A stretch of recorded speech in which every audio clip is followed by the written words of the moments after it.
Namaste.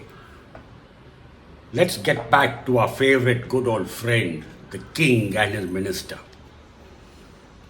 One day, the spies of the king came and told the king that the neighboring kingdom, which is a bigger kingdom, was planning to attack the king and his kingdom within a week.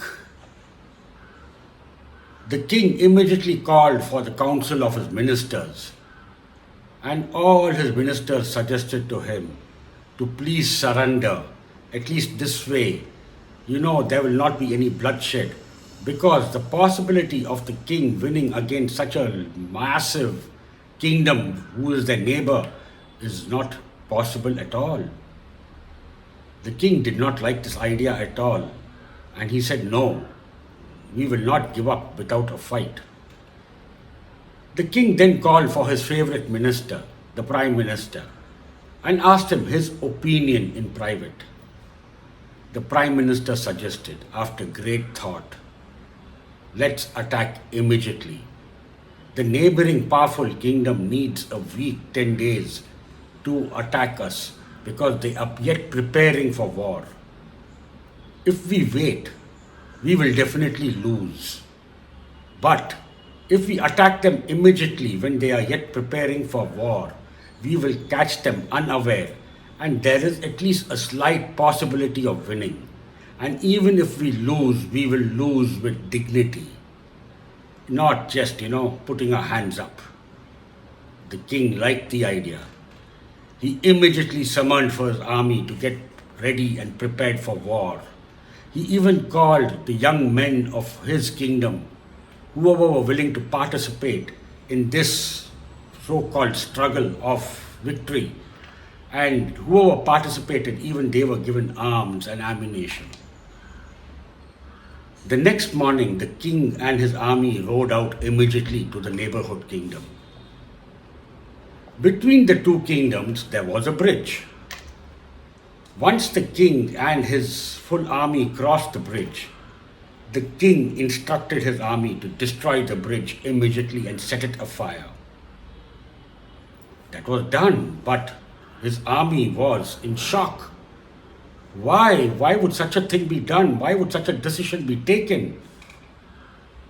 Then the king explained to his army, "Now you have no choice. Either you win or you die. There is no retreat. You cannot go back to your home. There is no bridge." And with this motivational, or you can say indirect motivational speech, the king ordered an attack. The neighborhood kingdom's army was taken by surprise. But the war began. And since the neighborhood army was not fully prepared, after some time, they began retreating. They began realizing that they are losing the battle. And our king and his, the subject we are talking about, ultimately won this battle. Why? Because they had no plan B. This is what happens in our life too today. People who succeed have a single vision goal, a single so-called line of thought that they have to do a particular activity and give it its level best to win. People who have the plan A and the plan Bs and the plan Cs many a times tend to fail because they feel if plan A does not work, they will fall back on plan B. If plan B does not work, they will fall back on plan C. And in this way, they don't give it their sincere effort.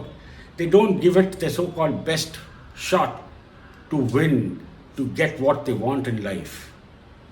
What I'm trying to tell you, my dear friends, don't rely too much on your plan Bs, plan Cs, plan Ds. Make up your mind, set your goal, and do everything within your reach, everything within your possibility to achieve the goal. There is a very great chance that the outcome will be favorable in your favor. With this, I end today's conversation. More soon. Namaste.